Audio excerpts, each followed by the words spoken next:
आइए आज सुनते हैं बहुला चौथ व्रत की कथा।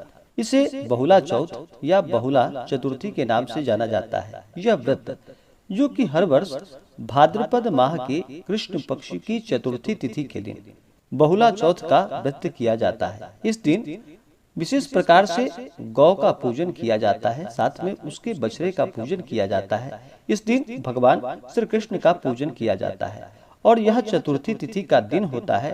तो इस दिन जो कि संकष्टी गणेश चतुर्थी का व्रत भी रखा जाता है, जो कि भगवान गणेश को प्रसन्न करने के लिए रखा जाता है। जो भी बहुला चौथ के दिन सच्ची श्रद्धा के साथ गौ और बछड़े का पूजन करते हैं, उनके ऊपर भगवान श्री कृष्ण का कृपा सदैव बना रहता है और भगवान श्री कृष्ण गौ माता की कृपा से उसे संतान लाभ की प्राप्ति होती है तथा व्यक्ति को सभी प्रकार के सुख और समृद्धि की प्राप्ति होती है। बहुला चौथ के व्रत के दिन इस दिन व्रत किया जाता है और इस दिन सुबह उठकर नित्य क्रियाओं से निवृत्त होकर के गंगा नदी में या घर के नहाने के पानी में थोड़ा सा गंगा जल मिलाकर स्नान करना चाहिए, शुद्ध वस्त्र धारण करना चाहिए और इस दिन अपने घर के तरफ चारों तरफ साफ सफाई करके घर को अच्छे से गोबर से लीप लेनी चाहिए और इस दिन गौ बछड़े का पूजन करना चाहिए। भगवान श्री कृष्ण का, भगवान गणेश का पूजन करना चाहिए। इससे अनंत गुना पुण्य फलों की प्राप्ति होती है। इस दिन विशेष प्रकार से संध्या के समय में गौ और बछड़े का पूजन करना चाहिए और फिर इस दिन व्रत जो खोला जाता है वह शाम को चंद्रोदय होने के बाद फिर व्रत खोला जाता है। इस दिन कई जगहों पर जो कि गौ और बछड़े की पूजा करते हैं, जिनके पास होता है, नहीं जिनके पास अगर गौ बछड़ा मौजूद नहीं होता है, वो लोग सोने एवं चांदी के बनवाकर गौ और बछड़ा तब उसकी पूजा करते हैं। शाम को सूर्यास्त के पश्चात इन गाय बछड़े की पूजा की जाती है। साथ ही गणेश एवं कृष्ण जी की पूजा की जाती है।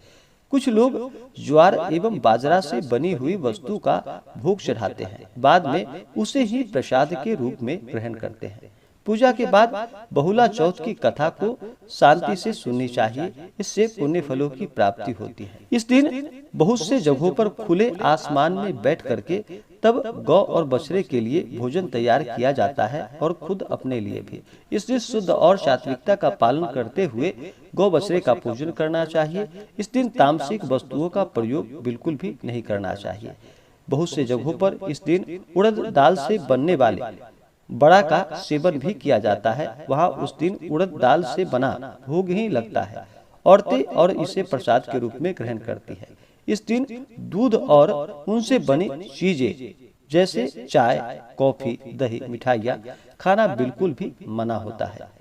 कहते हैं जो यह व्रत रखते हैं उसे संकट से मुक्ति की प्राप्ति होती है, साथ ही उसे संतान लाभ की प्राप्ति होती है। इस व्रत में धन व ऐश्वर्य की प्राप्ति होती है।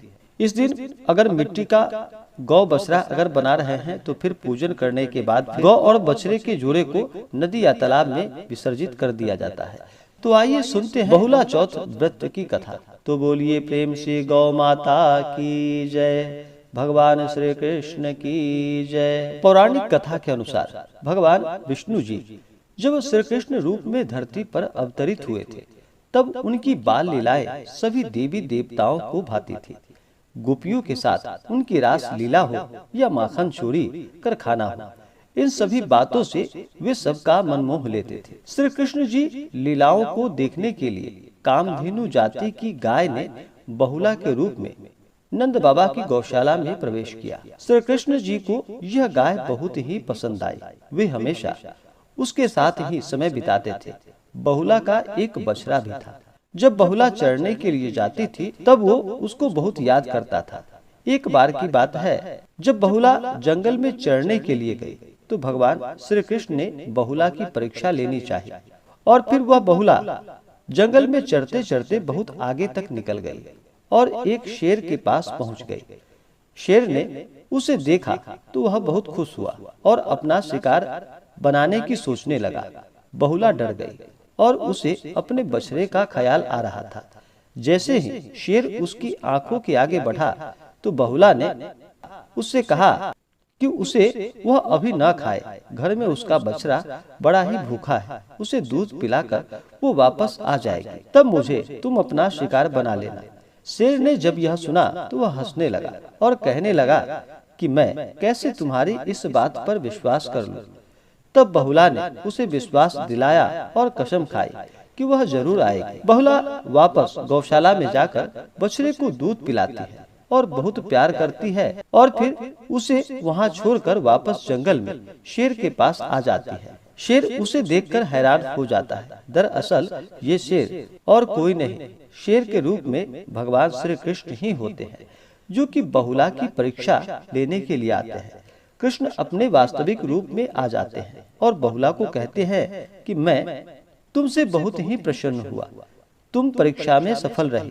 समस्त मानव जाति द्वारा भाद्रपद माह के कृष्ण पक्ष की चतुर्थी तिथि के दिन तुम्हारी पूजा अर्चना की जाएगी और समस्त जाति तुम्हें गौ माता कहकर संबोधित करेंगे। श्री कृष्ण जी ने कहा कि जो भी इस दिन व्रत को रखेगा और पूजा करेगा, उसे सुख समृद्धि, धन, ऐश्वर्य व संतान की प्राप्ति होगी। तो बोलिए प्रेम से भगवान श्री हरि विष्णु की जय, गौ माता की जय, भगवान श्री कृष्ण की जय। बहुला चतुर्थी के दिन चाहिए कि जो भी बहुला चतुर्थी के दिन व्रत को रखते हैं, इस दिन भर उपवास रहते हुए व्रत को रखना चाहिए। संध्या के समय में गौ माता और बछड़े का पूजन करना चाहिए और फिर भगवान गणेश का पूजन करना चाहिए। जो भी संकष्टी गणेश चतुर्थी का इस दिन व्रत रखते हैं, उन्हें भगवान गणेश का पूरे विधि विधान के साथ पूजन करना चाहिए और फिर चंद्रोदय होने पर चंद्रमा को अर्घ्य देना चाहिए। अर्घ्य देने के बाद ही इस व्रत को पूर्ण माना जाता है। इस दिन संकष्टी गणेश चतुर्थी का व्रत किया जाता है। किसी भी प्रकार के व्रत में नियमों का पालन करना चाहिए। इस दिन शुद्ध और सात्विकता का पालन करते हुए इस दिन रहना चाहिए और भगवान नाम का स्मरण, भजन, कीर्तन करना चाहिए। इस दिन तामसिक वस्तुओं का त्याग करना चाहिए। इस दिन मांस, मदिरा, लहसुन, प्याज आदि का सेवन बिल्कुल भी नहीं करना चाहिए।